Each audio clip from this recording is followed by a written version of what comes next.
Je m'appelle Sophie Dubois, et pendant 6 ans, ma famille a cru que j'étais un échec. Pas en difficulté, pas en train d'essayer, non, un échec complet et embarrassant. La réunion de famille dans la maison du lac de mes parents aurait dû être une célébration.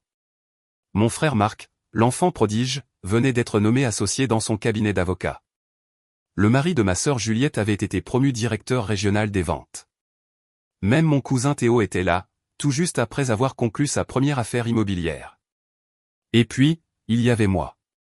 Sophie, ma chérie, demanda ma tante Lydie avec ce ton apitoyé que j'avais appris à détester, est-ce que tu fais toujours ce truc sur Internet? J'étais debout près de la table du buffet, une assiette à la main.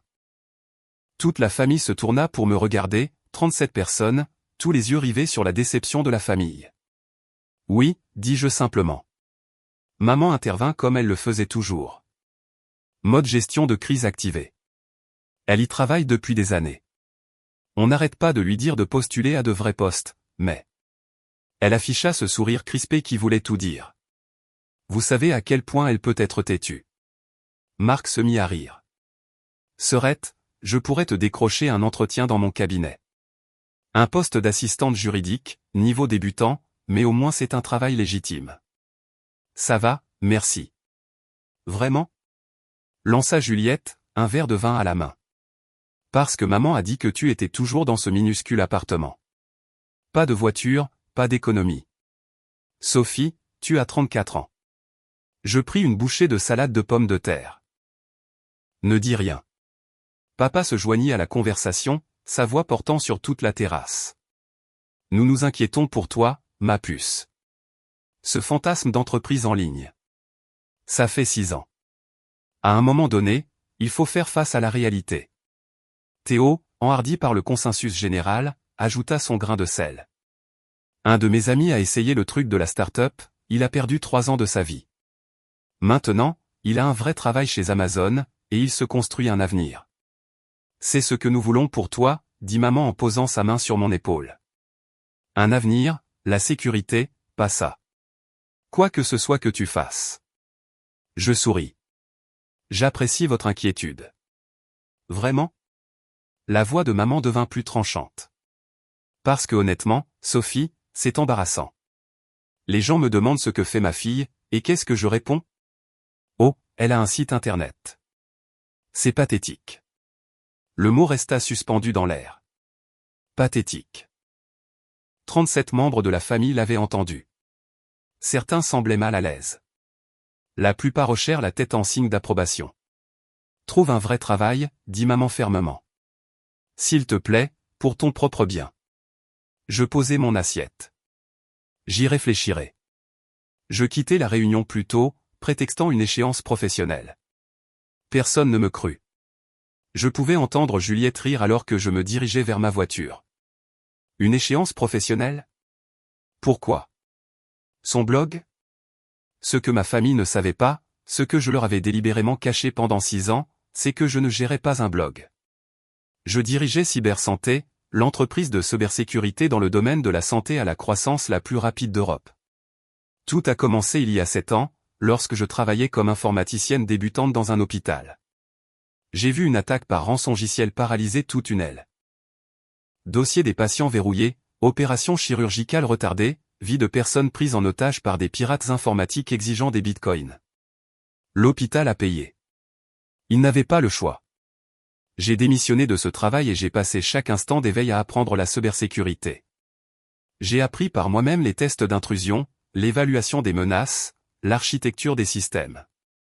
J'ai plafonné 3 cartes de crédit en suivant des cours en ligne de Polytechnique et d'HEC Paris. Je me nourrissais de ramen et je travaillais depuis des cafés parce que la connexion Wi-Fi de mon appartement était moins bonne que celle du Starbucks. Ma famille pensait que j'étais au chômage. J'étais en train de bâtir une entreprise. Le premier client fut une petite clinique en Bretagne.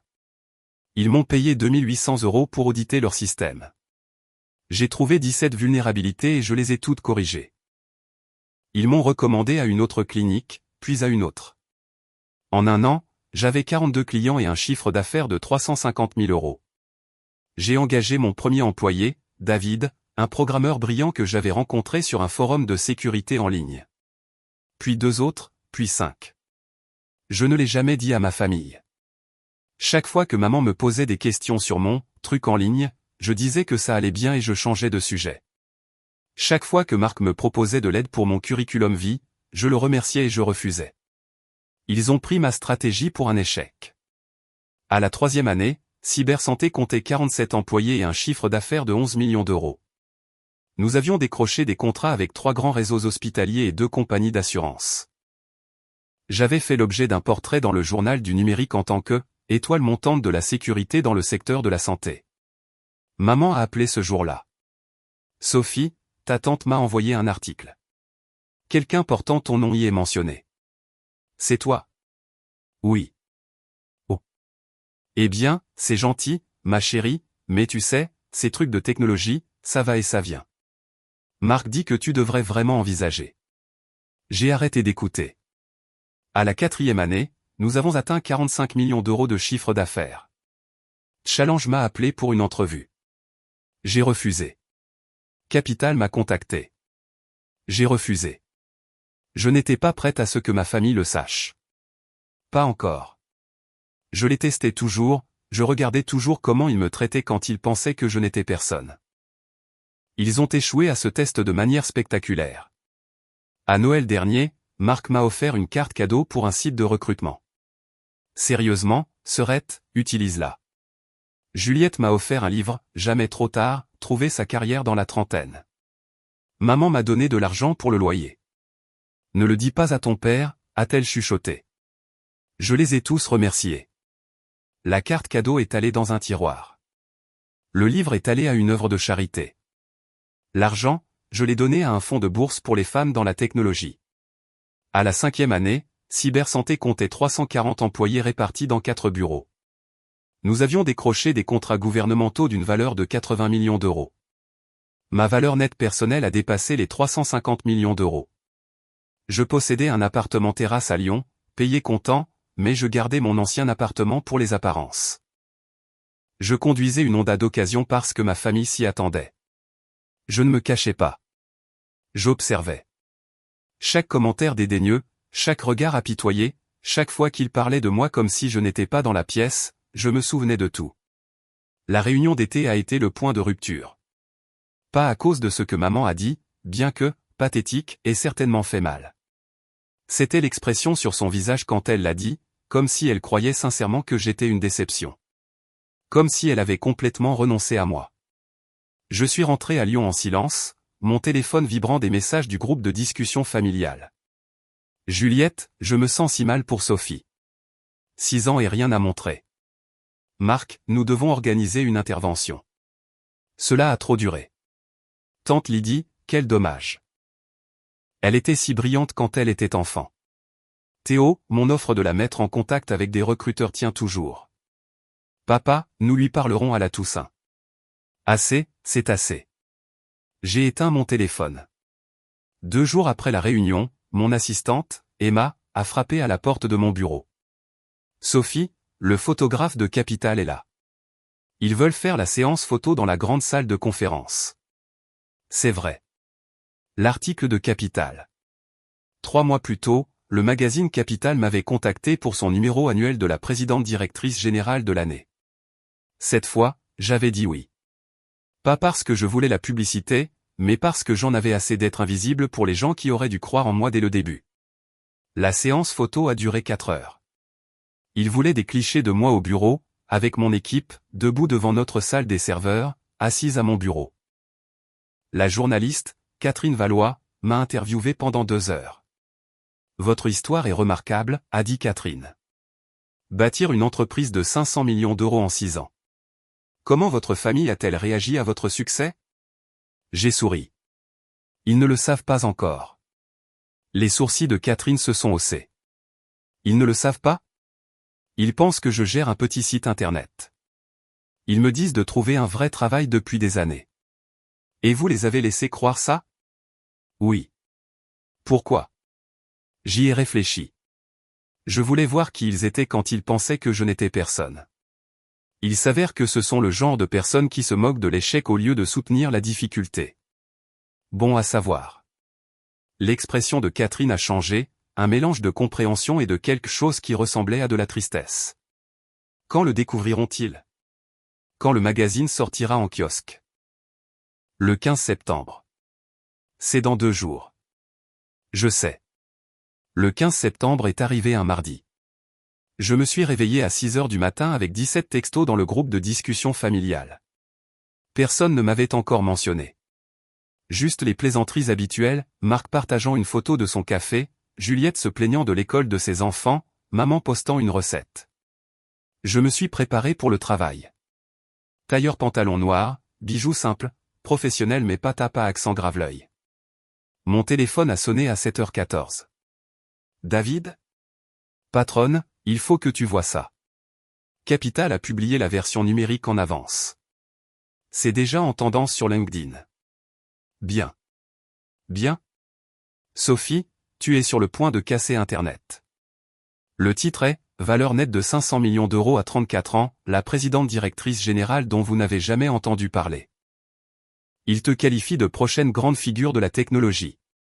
Je serai au bureau dans 20 minutes. J'ai raccroché et j'ai consulté le site de Capital. Il y avait mon visage, en pleine couverture. Le titre mentionné par David était placardé sur l'image. En dessous, comment Sophie Dubois a bâti l'entreprise de cybersécurité la plus précieuse du secteur de la santé. Dans un silence complet, j'ai fait du café, vérifié mes courriels, répondu à quelques messages sur Slack. Mon téléphone a commencé à sonner. Premier appel, tante Lydie. J'ai refusé. Deuxième appel, Juliette. J'ai refusé. Troisième appel, Marc. J'ai refusé. Quatrième appel, maman. J'ai laissé sonner 4 fois avant de répondre. Sophie? La voix de maman tremblait. Sophie, quelqu'un vient de m'envoyer. Est-ce que c'est vrai? Le magazine Capital. Est-ce que c'est vraiment toi? Oui. Silence. Maman, ton père est là. Je te mets sur haut-parleur. Un bruit de froissement, puis la voix de papa, tendue et confuse. Ma puce, nous ne comprenons pas. Cet article dit que tu es la présidente directrice générale de Cybersanté. Il dit que tu vaux. Il s'est arrêté. Il dit 500 millions d'euros. C'est exact. Mais comment? Sophie, tu conduis une Honda. Tu vis dans ce minuscule appartement. Je possède un appartement terrasse à Lyon. L'appartement était pratique, et j'aime bien la Honda. La voix de maman s'est brisée. Pourquoi ne nous as-tu rien dit? Vous n'avez jamais demandé ce que je faisais réellement. Vous avez juste supposé que j'échouais. Nous étions inquiets. Non, maman. Vous étiez embarrassée. C'est une différence. Papa s'est éclairci la gorge. Sophie, c'est incroyable. Nous sommes si fiers de toi. Nous avons toujours su que... Papa, arrête. Il y a 2 jours, tu as dit à tante Lydie que vous prépariez une intervention. Tu as dit, assez, c'est assez. Je vous ai entendu. Silence. Je dois y aller. J'ai une réunion du conseil d'administration à 9h. Sophie, attends. J'ai raccroché. L'article de Capital est devenu viral. À 9h du matin, il avait 47 000 partages sur LinkedIn. Les sites d'actualité technologique l'ont repris. Le journal du numérique a publié un article de suivi, Pourquoi nous avons manqué l'ascension de cybersanté et ce que cela signifie pour la sécurité des soins de santé. Les Échos a appelé mon bureau pour demander une entrevue. La conversation de groupe de ma famille a explosé. Marc, j'ai essayé d'appeler Sophie. Elle ne répond pas. Quelqu'un lui a parlé? Juliette, je n'arrive pas à y croire. Je lui ai offert un livre sur la carrière pour Noël. Tante Lydie, je me sens terriblement mal. Je n'en avais aucune idée. Théo, bon sang. Elle est plus riche que nous tous réunis. Cousine Amélie, attendez. Quand Sophie a dit qu'elle avait une échéance professionnelle à la Réunion, elle le pensait vraiment. Oncle Robert, je lui ai dit l'année dernière qu'elle devrait essayer de vendre des assurances. Des assurances. Je ne donnerai plus jamais de conseils. Juliette, maman, qu'est-ce qu'elle a dit quand tu l'as appelée? Maman, elle nous a raccroché au nez. Marc, elle a parfaitement le droit d'être en colère. Nous l'avons traité comme un échec. Juliette, nous. Tu lui as offert une carte cadeau de recrutement. Marc, tu lui as offert un livre d'orientation professionnelle, Juliette. Papa, tout le monde, calmez-vous. Nous arrangerons ça à la Toussaint. Marc, la Toussaint, c'est dans 2 mois, papa. Juliette, et si elle ne vient pas? Personne n'a répondu à cela. Les demandes des médias n'ont pas cessé. Challenge voulait une entrevue de suivi. Les Échos me voulaient pour une table ronde. 3 podcasts différents ont demandé des apparitions. Un agent littéraire a appelé pour un contrat de livre. J'ai tout refusé, sauf une chose, un portrait pour la semaine de la tech sur la création d'une entreprise en secret. Le journaliste, David Perrin, a posé la question que tout le monde se posait. Pourquoi cacher votre succès à votre famille? Je me suis adossé à mon fauteuil de bureau. Je ne me cachais pas. J'observais. Les gens révèlent qui ils sont quand ils pensent que vous n'avez rien à leur offrir. Ma famille m'a montré exactement ce qu'elle pensait de la difficulté, des chemins non conventionnels, de tout ce qui ne correspondait pas à leur définition du succès. Et qu'est-ce qu'ils vous ont montré? Que leur soutien était conditionnel. Tant que j'avais l'air d'un échec, j'étais un embarras. Dès que Capital m'a validé, je suis soudainement devenu digne d'être célébré. J'ai fait une pause. J'ai appris plus sur ma famille au cours de ces 6 années que pendant les 28 précédentes. Pensez-vous que vous vous réconcilierez? Je ne sais pas. Un vrai changement exige une prise de responsabilité.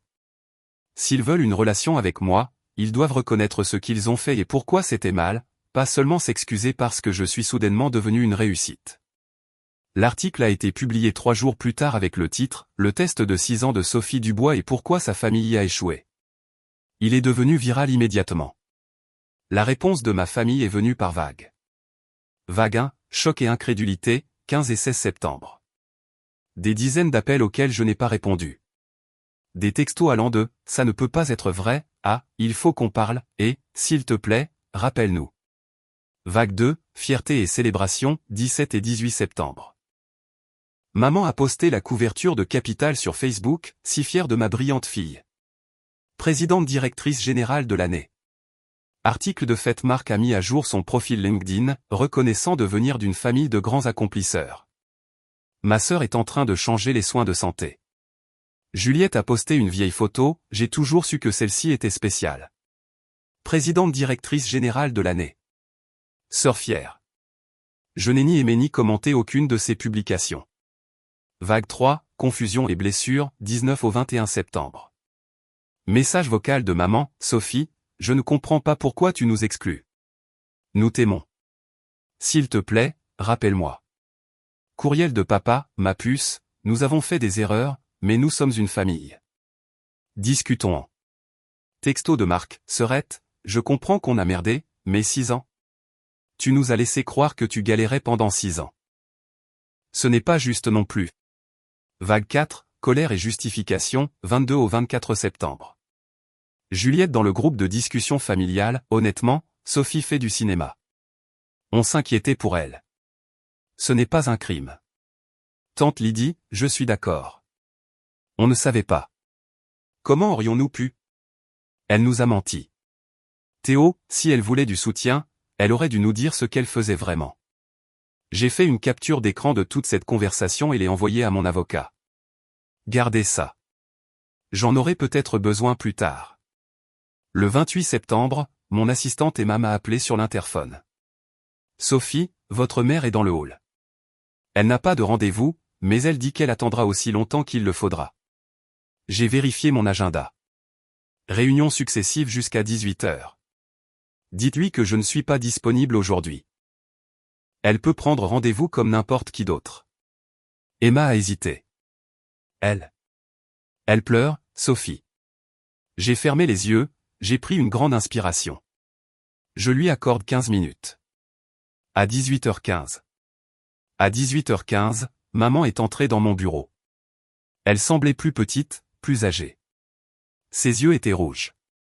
Sophie. Elle s'est arrêtée juste à l'entrée. Ton bureau est magnifique. Merci. Je suis assise dans ce hall depuis 9 heures. J'avais des réunions. Elle a hoché la tête, s'est assise en face de moi. Pendant un long moment, aucune de nous deux n'a parlé. J'ai lu l'article de la semaine de la tech, a finalement dit maman. Celui où tu dis que nous avons échoué à ton test. Et tu as raison. Sa voix s'est brisée. Nous avons échoué. Je t'ai laissé tomber. J'ai attendu. Quand tu as dit que tu lançais une entreprise, j'ai eu peur. Ton père et moi, nous sommes partis de rien. Nous avons travaillé si dur pour vous donner, à vous les enfants, la stabilité, la sécurité. L'idée que tu jettes un emploi garanti pour un pari. Ça me terrifiait. Alors, tu as décidé de me faire sentir sans valeur au lieu de me soutenir dans ce pari. Je pensais te protéger. Non, maman. Tu te protégeais toi-même de l'embarras d'avoir une fille qui ne correspondait pas à ta petite définition bien nette du succès. Des larmes coulaient sur son visage. Je t'ai traité de pathétique à la réunion, devant tout le monde. En effet. Je le regretterai toute ma vie. Bien. Elle a tressailli. Je me suis penché en avant. Maman, pendant 6 ans, je suis venu à chaque événement familial, chaque fête, chaque anniversaire. J'ai écouté les conseils de carrière de gens qui n'avaient aucune idée de ce que je construisais. J'ai souri à travers la pitié, le jugement et les offres d'emploi non sollicitées. Je t'ai regardé te vanter de la promotion de Marc et de celle du mari de Juliette tout en me traitant comme l'embarras de la famille. Je sais, je n'ai pas fini. Ma voix était calme mais dure. La seule raison pour laquelle tu es ici, la seule raison pour laquelle vous vous en souciez tous, c'est parce que le magazine Capital m'a validé. Si cet article n'avait pas été publié, tu penserais toujours que je suis un échec. Vous seriez toujours en train de planifier cette intervention dont papa a parlé. Maman a couvert son visage de ses mains. Alors, voici ce que je veux que tu comprennes, ai-je poursuivi. Je ne veux pas de votre fierté maintenant. Je n'ai pas besoin de vos vantardises sur Facebook ou de vos publications de célébration. Vous n'étiez pas fier de mon travail quand c'était difficile. Vous n'avez pas le droit d'être fier maintenant que son succès est prouvé. Que veux-tu de moi? A chuchoté maman. Une prise de responsabilité. Une vraie prise de responsabilité. Pas un, je suis désolé que tu te sois senti blessé, ni un, nous étions juste inquiets. Je veux que tu reconnaisses que tu as mesuré ma valeur à l'aune des marqueurs conventionnels de succès et que, lorsque je ne les ai pas atteints, tu m'as rejeté comme étant pathétique. Elle a hoché lentement la tête. Tu as raison. C'est exactement ce que j'ai fait. Je veux que tu reconnaisses que ton soutien était conditionnel. Il l'était. Et je veux que tu comprennes que votre validation ne signifie plus rien pour moi maintenant. Parce qu'au moment où j'en avais besoin, vraiment besoin, vous m'avez offert du jugement à la place. Maman m'a regardé, le visage dévasté. Et maintenant? C'est fini entre nous? C'est ce que tu dis? Je me suis rassise. Je ne sais pas. Ça dépend de toi, de vous tous. Que devons-nous faire? Acceptez ce que vous avez fait. Acceptez-le vraiment. Comprenez pourquoi c'était mal, pas seulement parce que j'ai finalement réussi, mais parce que j'étais votre fille et que je méritais du soutien quel que soit le résultat. Et puis peut-être qu'on pourra parler. Mais, maman, je l'ai regardé droit dans les yeux, si tu ne peux pas faire ce travail, si tu ne peux pas examiner fondamentalement pourquoi tu m'as traité comme tu l'as fait, alors il n'y a rien à dire. J'ai bâti une vie incroyable. J'ai une équipe qui a cru en moi depuis le début. J'ai des amis qui m'ont soutenu quand je n'avais rien. J'ai des investisseurs qui ont vu ma vision quand tout ce que vous voyez était de l'embarras. Je comprends. J'espère que oui. Maman se leva lentement. Les 15 minutes sont écoulées. Oui. Elle se dirigea vers la porte, puis se retourna. Pour ce que ça vaut, je lis tout ce que je peux sur Cybersanté, sur ce que tu as construit, sur les vies que tu as sauvées. C'est extraordinaire, Sophie. Tu es extraordinaire. Merci. Je ferai le travail. Je te le promets. Elle est partie. Je suis resté assis seul dans mon bureau, regardant la ligne d'horizon de Lyon se dorer au coucher du soleil. Mon téléphone a vibré avec un autre courriel de félicitations, une autre demande d'entrevue, un autre investisseur voulant une réunion. J'ai pensé au visage de maman, au regret sincère que j'y avais vu. Peut-être qu'il pouvait changer. Peut-être pas. Quoi qu'il en soit, j'avais déjà gagné. Octobre a apporté de nouvelles complications. Marc s'est présenté à mon bureau sans prévenir. La sécurité a appelé. Mademoiselle Dubois? Votre frère est ici. Devons-nous le faire monter? A-t-il un rendez-vous? Non, madame. Alors non. 1 heure plus tard, Marc était toujours dans le hall. Emma est allée le voir 2 fois. Finalement, à 16 heures, j'ai cédé. Il est entré dans mon bureau dans son costume d'avocat, un dossier à la main. Belle vue, a-t-il dit en regardant la Saône. Tu n'es pas venu ici pour discuter de ma vue. Il s'est assis, a ouvert le dossier. Tu as raison. Je suis venu pour m'excuser, et je suis venu te montrer ça. Il a fait glisser un document sur mon bureau. C'était sa publication Facebook du 17 septembre. En dessous, des centaines de commentaires de ses amis et collègues. Lis ceux qui sont surlignés, a dit Marc. Je les ai parcourus. Attends, tu as offert à ta sœur une carte cadeau de recrutement pour Noël? C'est brutal. Ta sœur a bâti une entreprise de 500 millions d'euros et tu lui as offert un poste d'assistante juridique débutante? C'est absolument insensé. C'est tellement embarrassant pour toi, Marc. Imagine penser que tu avais plus de succès qu'une présidente directrice générale en vedette dans Challenge. Tu ne savais vraiment pas, ou tu n'as pas pris la peine de demander? La voix de Marc était basse. Je reçois des commentaires comme ça depuis 3 semaines. Mon associé directeur m'a posé des questions à ce sujet. Ma femme m'a posé des questions. Mes amis m'ont posé des questions. Et j'ai réfléchi à ce que tu as dit, sur le fait que nous n'avons jamais demandé ce que tu faisais réellement. Nous avons juste supposé. Il a fait une pause. Je me disais que je te soutenais, que je t'offrais des opportunités, que j'essayais d'aider. Mais ce n'était pas le cas. Non. J'étais condescendant. Je te traitais comme un cas de charité parce que ça me faisait sentir important, ça me faisait sentir comme celui qui avait réussi. Il m'a regardé droit dans les yeux. Je suis désolé, Sophie. Vraiment désolé. Pas parce que tu as du succès maintenant, mais parce que j'aurais dû respecter tes choix quel que soit le résultat. Je l'ai étudié. Tu le penses vraiment? Ou tu le dis parce que tes collègues pensent que tu es un crétin? Honnêtement? Les deux. Les commentaires m'ont forcé à affronter quelque chose que je ne voulais pas voir. Mais ça ne rend pas la prise de conscience moins réelle. C'est juste. Nous sommes restés silencieux un moment. Est-ce que tu vas venir à la Toussaint? A demandé Marc. Je ne sais pas encore. Juliette est en pleine déprime. Elle est convaincue que tu la détestes. Je ne la déteste pas. Je suis déçu par elle. C'est une différence. Elle t'a offert un livre sur la carrière. En effet. Marc a ri, mais c'était un rire sans joie. Mon Dieu, on a vraiment été terrible, n'est-ce pas? Oui, vous l'avez été. Il s'est levé. Eh bien, pour ce que ça vaut, je lis tout sur cybersanté. Ton architecture de conformité RGPD est brillante. Nous utilisons des cadres similaires dans notre pratique de conformité d'entreprise. Merci. Et, Sophie. Il s'est arrêté à la porte. Je sais que je ne le mérite pas, mais j'aimerais vraiment retrouver ma sœur.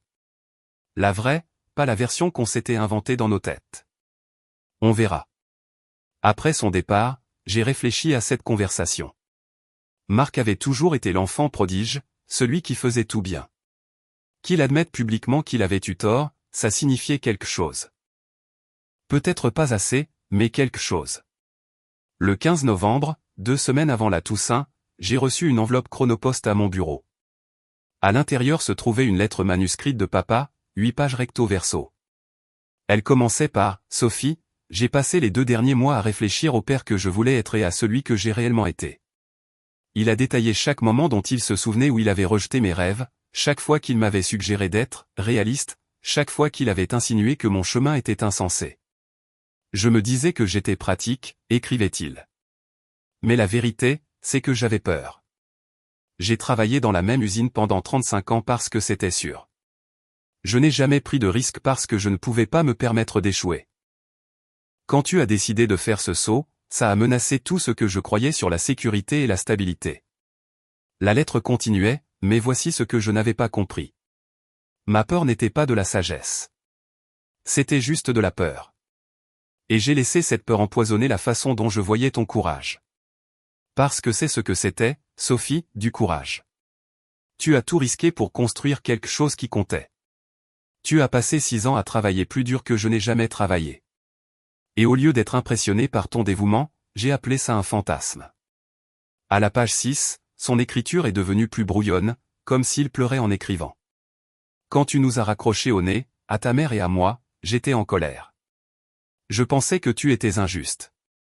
Mais ensuite, j'ai lu cet article de la semaine de la tech, celui où tu disais que nous avions échoué à ton test, et j'ai réalisé que tu avais raison. Nous avons échoué. Pas parce que nous n'avons pas soutenu ton entreprise, mais parce que nous ne t'avons pas soutenu, toi, la femme brillante, déterminée et visionnaire que tu es. La dernière page était simple. Je n'attends pas de pardon. Je ne t'attends pas à la Toussaint. Je n'attends rien. Mais je veux que tu saches que je suis fier de toi. Pas parce que Capital a dit que je devais l'être. Je suis fier parce que tu as vu un problème dans le monde et que tu l'as résolu. Tu as sauvé des vies. Tu as bâti quelque chose qui compte. C'est la personne que j'ai élevée, même si je l'ai oubliée en cours de route. Je t'aime, papa. J'ai lu la lettre 3 fois. Puis je l'ai appelée. Sophie? Sa voix était hésitante. J'ai reçu ta lettre. Et je serai là pour la Toussaint. Mais papa, j'ai fait une pause, je ne suis plus la même personne qu'avant. Je ne tolérerai ni la pitié ni la condescendance. Je ne laisserai personne traiter mon succès comme un coup de chance ou mes 6 ans de silence comme de la tromperie. Compris? Et si quelqu'un, n'importe qui, fait un commentaire sur le fait que j'aurais dû leur dire plus tôt ou qu'ils ont, toujours su, que je réussirais, je m'en vais. Je m'assurerai que tout le monde le sache. Bien. Le jour de la Toussaint est arrivé, froid et clair. J'ai conduit jusqu'à la maison du lac de mes parents dans ma Honda, parce que j'aimais vraiment cette voiture, et je suis arrivé à 14 heures. Toute la famille était déjà là, 37 personnes, les mêmes 37 qui avaient vu maman me traiter de pathétique 3 mois plus tôt. Je suis entré, et la pièce est devenue silencieuse. Maman s'est approchée la première. Sophie, merci d'être venue. Elle m'a prise dans ses bras et a chuchoté, j'ai fait le travail. Je te le promets. Papa m'a serré dans ses bras ensuite. Puis Marc. Puis Juliette, qui pleurait. Je suis tellement désolé, a dit Juliette. Le livre sur la carrière. Je pensais aider, mais j'étais juste condescendante et c'est tout. Oui, tu l'étais. Je sais. Tante Lydie s'est approchée prudemment. Sophie, je te dois d'énormes excuses. En effet. J'ai lu des articles sur cybersanté, sur les attaques par rançongiciel que vous avez empêchées dans les hôpitaux. Vous avez sauvé des vies. C'est le but. Oncle Robert s'est éclairci la gorge. Pour mémoire, je ne donnerai plus jamais de conseils de carrière non sollicités. Ma suggestion d'assurance était ridicule. J'allais dire idiote, mais oui, ai-je proposé. Quelques personnes ont ri nerveusement. Théo s'est approché avec sa femme. Sophie, j'ai essayé de te trouver des entretiens d'embauche chez Amazon. Amazon. Alors que tu pourrais acheter la division santé d'Amazon avec de l'argent de poche. Pour être juste, je ne pourrais pas vraiment l'acheter, mais j'apprécie les excuses. Lentement, la pièce s'est détendue. Les conversations ont commencé. Les gens ont posé de vraies questions sur cybersanté, sur la sécurité des soins de santé, sur mon équipe. Pas, combien d'argent as-tu, mais, quel problème résous-tu? Pendant le dîner, papa s'est levé avec son verre de vin. Je voudrais dire quelque chose, a-t-il annoncé. La pièce s'est tue. Il y a 3 mois, nous étions tous assis autour de cette table et nous avons qualifié le travail de Sophie de pathétique. Nous nous sommes moqués de ses rêves. Nous avons remis en question ses choix. Il m'a regardé. Nous avions tort. Complètement et totalement tort. Et je veux m'excuser publiquement auprès de ma fille de ne pas avoir vu ce qui était juste sous nos yeux, une femme brillante en train de construire quelque chose d'extraordinaire. Santé, a dit Marc en levant son verre. Mais plus que ça, a poursuivi papa, je veux m'excuser d'avoir rendu notre soutien conditionnel, d'avoir mesuré sa valeur selon des normes conventionnelles, d'avoir supposé l'échec quand nous voyons la difficulté. Sa voix s'est brisée. Sophie, tu méritais mieux de notre part, et je te promets que nous ferons mieux à l'avenir. La pièce était silencieuse. Puis ma cousine Amélie s'est levée. J'aimerais dire quelque chose aussi. Sophie, je suis enseignante. Je gagne 40 000 € par an. Tu gagnes. Eh bien, considérablement plus. Mais tu ne m'as jamais fait sentir inférieur. Tu n'as jamais agi comme si ma carrière était moins importante que la tienne. C'est le genre de succès qui compte vraiment. D'autres ont hoché la tête. Marc s'est levé à son tour. Sophie nous a testés pendant 6 ans, et nous avons échoué de manière spectaculaire. Mais elle nous a fait un cadeau avec ce test. Elle nous a montré qui nous sommes quand les choses ne vont pas comme nous le voulons. C'est une vérité difficile, mais c'est une vérité que nous devions affronter. Maman s'est levée en dernier. J'ai traité ma fille de pathétique. Je porterai cette honte pour le reste de ma vie. Mais Sophie, si tu me le permets, j'aimerais passer le reste de ma vie à prouver que je peux faire mieux. Je me suis levé lentement, 37 paires d'yeux rivés sur moi. J'apprécie les excuses, ai-je dit. Vraiment. Mais je veux que vous compreniez tous quelque chose. Je n'ai pas bâti Cybersanté pour vous prouver que vous aviez tort. Je l'ai bâti parce que la sécurité des soins de santé comptait, parce que des gens souffraient, parce que j'ai vu un problème que je pouvais résoudre. J'ai regardé autour de moi dans la pièce. Votre validation n'était pas le but. Ça n'a jamais été le but. J'ai appris à trouver ma valeur dans mon travail, dans mon équipe, dans les vies que nous sauvons. C'est ça, le vrai succès. Mais, j'ai fait une pause, j'ai aussi appris autre chose. J'ai appris que je mérite des gens dans ma vie qui me soutiennent inconditionnellement. Qui célèbrent l'effort, pas seulement les résultats. Qui voient la difficulté comme une croissance, pas comme un échec. Donc, à l'avenir, c'est ce dont j'ai besoin de vous tous. Pas de la fierté parce que Capital l'a dit. Pas de la célébration parce que je suis riche, mais un respect sincère pour le travail lui-même, pour le parcours, pour la personne que je suis, quels que soient les chiffres attachés à mon nom. Maman pleurait. Papa hochait la tête. Marc a de nouveau levé son verre. À Sophie, a-t-il dit.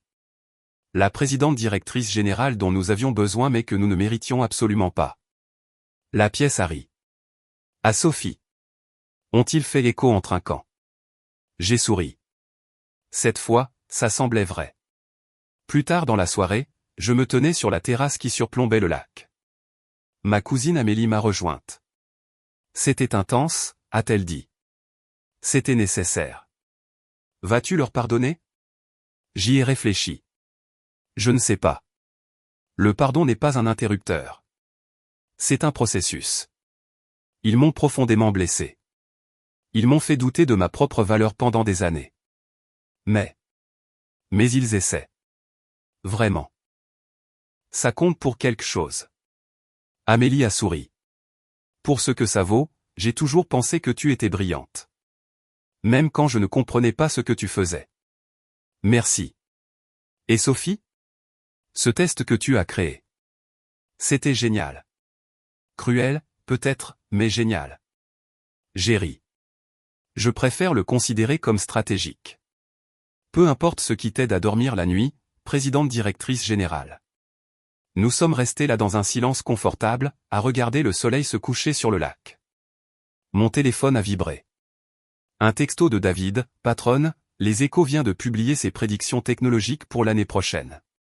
Il qualifie Cybersanté de l'entreprise de soins de santé la plus importante en France. Je pensais que tu devais savoir. J'ai souri et j'ai rangé mon téléphone. La validation était agréable, mais ce n'était pas pour ça que j'avais bâti cette entreprise. Je l'ai bâtie parce qu'elle comptait. Et ça, plus que les couvertures de capital, les excuses familiales ou les 500 millions d'euros de valeur nette, c'était ça, le vrai succès. Cybersanté s'est agrandi pour atteindre 520 employés. Nous avons ouvert des bureaux à Berlin et à Barcelone. Notre chiffre d'affaires annuel a atteint 165 millions d'euros. Maman a commencé à faire du bénévolat pour une organisation à but non lucratif qui aide les femmes à créer des entreprises. Elle m'appelait une fois par semaine, non pas pour se vanter auprès de ses amis, mais pour me poser de vraies questions sur mon travail. Papa a rejoint un groupe de thérapie pour les parents qui avaient eu du mal à soutenir les parcours non conventionnels de leurs enfants. Il m'envoyait parfois des articles à ce sujet. J'ai pensé que c'était intéressant, disait-il. Jamais moralisateur. En pleine croissance.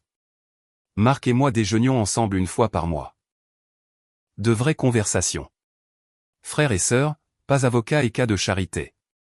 Juliette a mis plus de temps, mais finalement, elle s'est excusée pour de vrai, pas des excuses superficielles, mais une reconnaissance profonde de la façon dont son jugement m'avait blessé.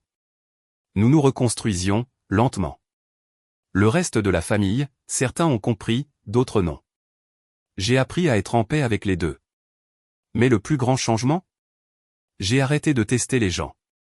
J'avais appris ce que j'avais besoin d'apprendre. Je savais qui j'étais, ce que j'avais construit, ce dont j'étais capable. Je n'avais plus besoin de prouver quoi que ce soit. Ni à ma famille, ni à personne. Le magazine Capital a appelé en mars pour un article de suivi, 1 an plus tard, comment Sophie Dubois a changé les soins de santé et sa famille. J'ai accepté l'entrevue. Catherine Valois a posé la question que tout le monde voulait voir répondue. Regrettez-vous les 6 années de silence? Feriez-vous les choses différemment? J'y ai réfléchi attentivement. Non, je ne changerai rien. Ces 6 années m'ont appris tout ce que j'avais besoin de savoir sur la résilience, sur l'estime de soi, sur la construction de quelque chose de significatif sans validation externe. Le doute de ma famille est devenu mon carburant. Leur mépris est devenu ma motivation. Et maintenant? Maintenant qu'ils savent, ils peuvent faire partie de mon parcours, mais à mes conditions. Avec des limites, avec un respect mutuel, avec la compréhension que mon succès ne les concerne pas. Il concerne le travail. C'est une leçon puissante. C'est la seule leçon qui compte. L'article a été publié avec ma photo préférée, moi, debout devant le siège de Cybersanté, mon équipe de 520 personnes visibles à travers la vitre derrière moi. Pas seul, jamais seul. Juste enfin, authentiquement vu. Le titre disait, Sophie Dubois n'avait pas besoin de la validation de Capital, mais elle change quand même les soins de santé. Maman a encadré cette couverture.